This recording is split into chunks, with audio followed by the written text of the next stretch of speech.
அது மட்டுமல்லாது அதனோடு தான் அன்று அம்பாறையிலோ அல்லது கல்முனையிலோ இல்லை, மனைவியின் தனிப்பட்ட தேவைக்காக வீட்டில் இருந்தேன் என்று கூறியிருக்கின்றார். வினோதமான பதிலாக இருக்கின்றது. ஆனால் அவரது தொலைபேசி உரையாடல் கோபுர பதிவுகளை பதிப்பாய்வு செய்த அதிகாரிகள் அவர் ஏப்ரல் 26 மற்றும் 27 ஆகிய 2 நாட்களிலும் அம்பாறையில் இருந்ததை தொழில்நுட்ப ரீதியாக உறுதிப்படுத்தி இருக்கின்றார்கள்.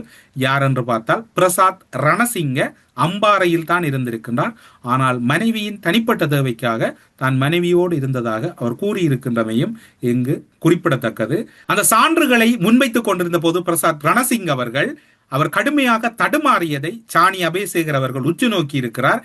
என்னை மன்னியுங்கள், நான் பொய் சொன்னேன், இப்போது உண்மை சொல்கிறேன் என கூறி உண்மை அனைத்தையும் ரணசிங்க கூறிவிட்டார். பின்னர் அவர் ஒத்துக்கொண்டதற்கு அமைவாக என்னவென்று சொன்னால், சுரேஷ் ஆலையிடமிருந்து கடும் அழுத்தம் வந்ததாகவும் சாராவின் DNA அறிக்கை விரைவாக தேவை என்று வலியுறுத்தியதன் பேரில் இந்த போலி அறிக்கை உருவாக்கப்பட்டதாகவும் அவர் கூறியிருக்கின்றார். சாரா ஜஸ்மின் உண்மையில் இங்கு இல்லை, DNA ஒத்துப்போகவும் இல்லை, அது முழுக்க முழுக்க ஒரு திட்டமிட்ட வகையில் போலியாக தயாரிக்கப்பட்டது என்பதை ரணசிங்க மீண்டும் உறுதிப்படுத்துகின்றார்.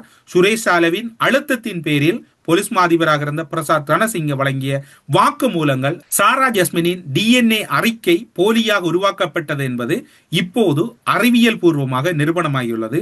இது வெறும் தவறால் நடந்ததல்ல, கோட்டபாய ராஜபக்ச மற்றும் சுரேஷ் ஆலவின் விருப்பத்தின் பேரில் குற்றவாளிகளை காப்பாற்றும் நோக்கில் திட்டமிட்டு செய்யப்பட்டது என்பது திட்ட தெளிவாக புலப்பட்டு நிற்கின்றது.